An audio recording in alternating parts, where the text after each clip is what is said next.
Whispering Street.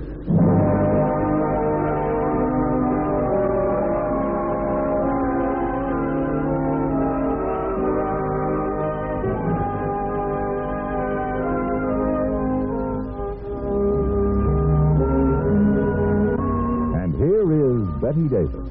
Hello. There's no business like show business. That's what the Whispering Streets tell us. There's always a moment of hope following a long period of letdown. There's always a tiny rainbow after the hurricane has spent itself. As Andrea Clive walked down Theater Street, otherwise known as Broadway, she felt that every neon light was twinkling for her. And her thoughts were so lyric that they could have been set to music. This is your big night, Andre. This is it. Tonight you'll step onto the first rung of the ladder that leads up and up to star billing. Tonight you'll sign a contract to play the younger sister in All for One. How many other actresses were after that part, Miss Andre Clive? Well, Mr. Truesdale has your contract ready. All you have to do is sign your name on the dotted line. After tonight, you'll be a featured player, Andre. And then you'll go up and up and up.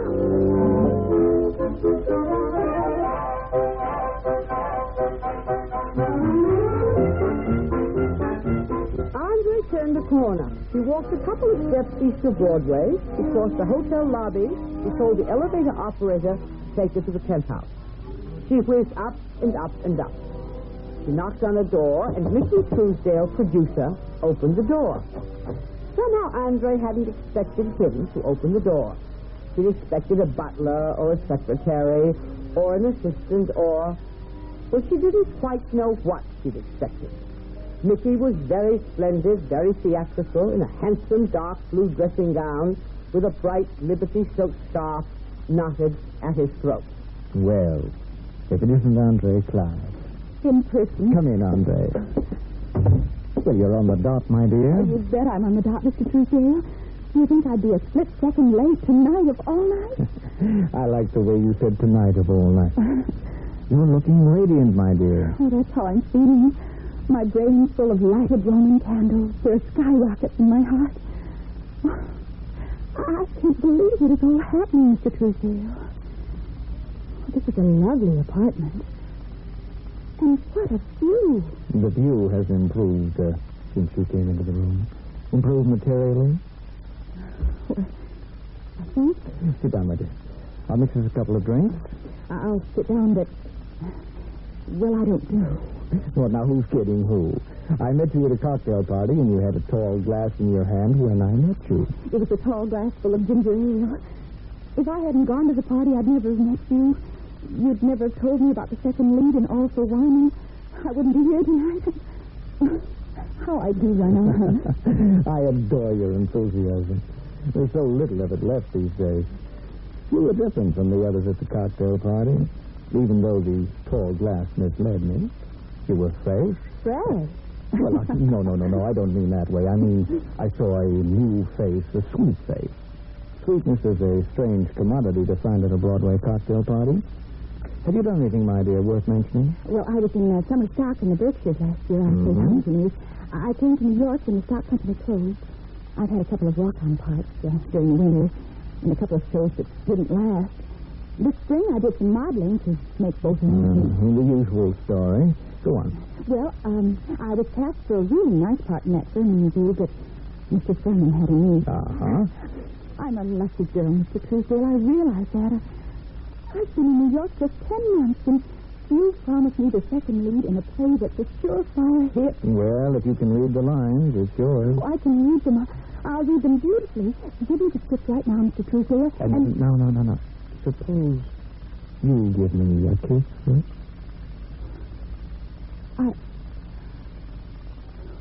Kissing is like drinking. I don't go in for it, Mr. Truesdale. What a strange child you are. I'm not a child. I'm of age. I know my way around. Well, all the better. I dislike amateurs, theatrical or otherwise. I'll swap you the script for a kiss, Andre. And after you've read the script, sweet. And come here, Andre. Now, don't struggle. Let go of me, please. Oh, no, my dear. You came here of your own accord, and you've just admitted that you aren't jailbait. Oh. And I don't give away leads for nothing.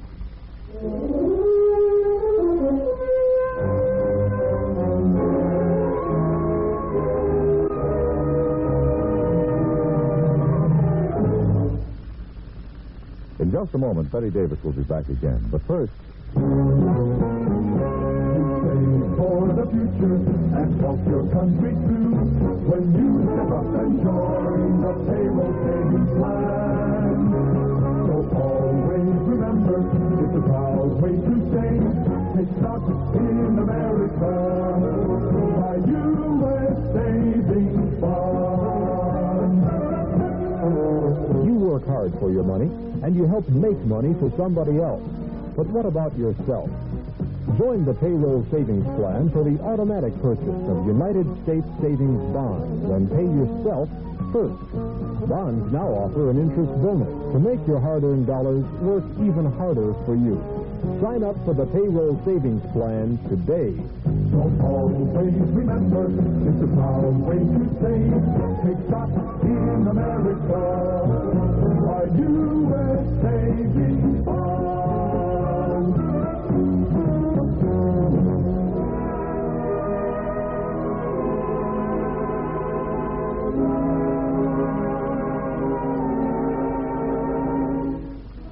And now back to our story with Betty Davis. Andre, held in a vice-like grip, moved her head this way and that, but she couldn't avoid the cynically smiling mouth that was coming closer and closer. With an almost superhuman effort, she wrenched herself free and grabbed the paperweight that rested on the table. Let me out of here. Any time I'll let you go. Now, put that down, you idiot, if you think you can get away from me, you're crazy. I warned you. I warned you. I did. I warned you. I hope I haven't killed you.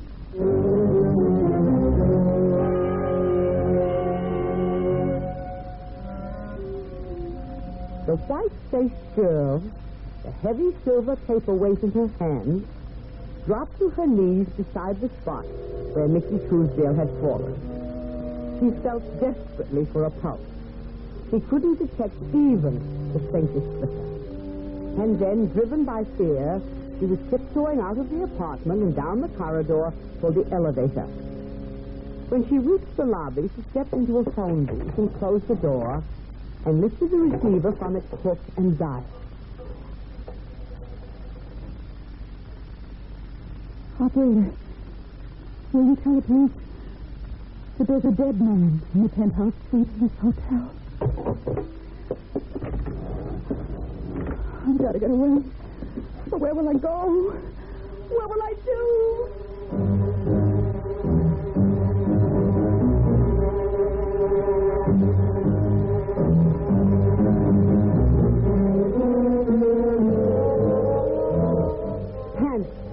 Andrea was submerged in panic as she raced to the hotel lobby and onto the street. She couldn't go back to her lodging house. They'd trace her too easily. And she hadn't much money with her, $25 at most. She started down Broadway walking fast. She turned west at 41st Street.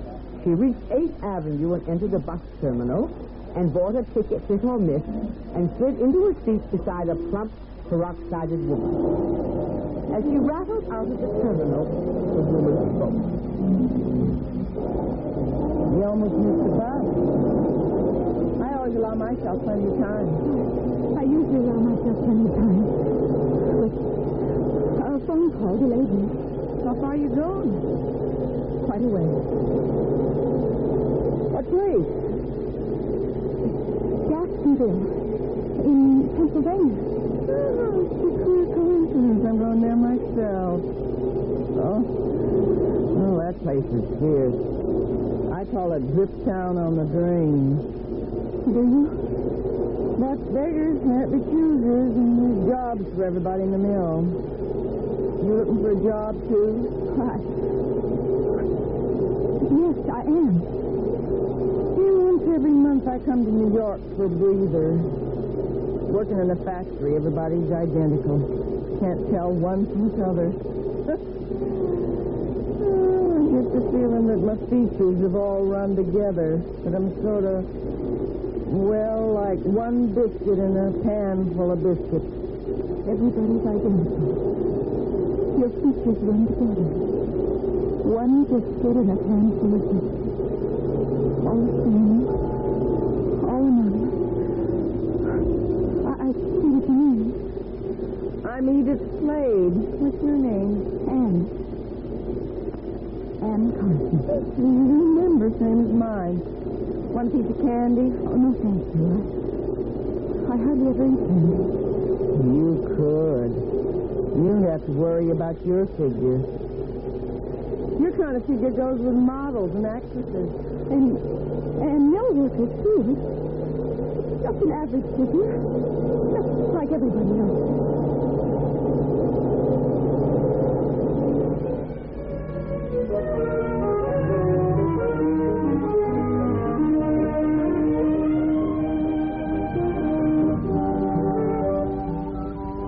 Slade directed Andre to a rooming house. She paid for a week in advance. The next morning, she applied at the mill and, despite her lack of experience, was outfitted with coveralls and a bandana to tie around her head and was told to report to the foreman of Department 5J. She walked down a corridor. She presented her time slip to a tall, lean young man with a sunburned face and eyes that were deeply blue.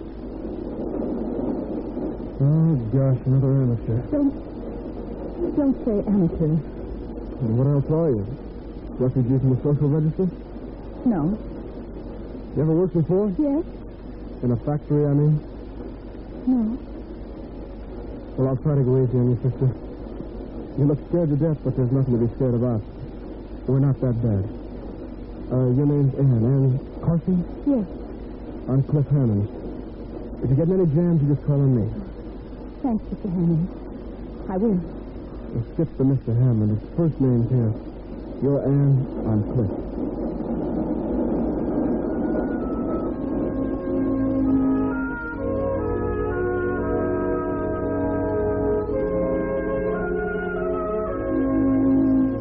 You're Anne Carson, one of many biscuits in the pan.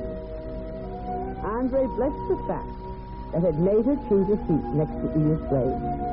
She kept to herself, eating alone, staying away from movies or public places, never buying a newspaper. She was afraid of what she might read. One night as she left the factory, Cliff fell into step. Mind if I walk along with you for a while? Why, what?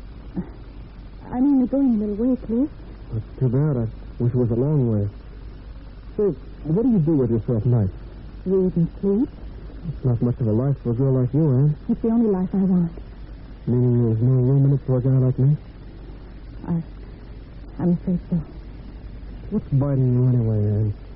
You're lonely, and I can tell from the way you're losing weight that you don't eat enough. I eat all I want to eat. You got circles under your eyes down to here. You're all thumbs at that bench. If I didn't cover up for you, you'd probably... I'd lose my job. I know it.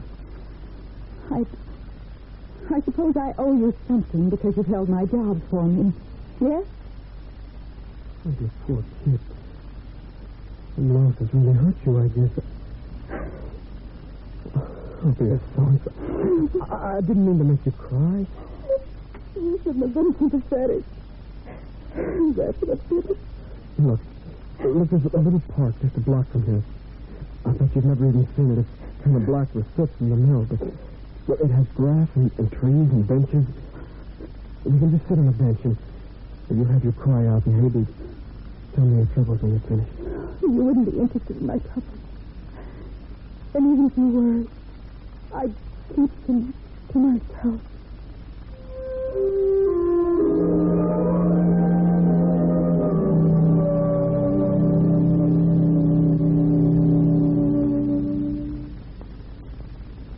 In just a moment, Betty Davis will be back. In the early days of our country, before the Revolutionary War, England established what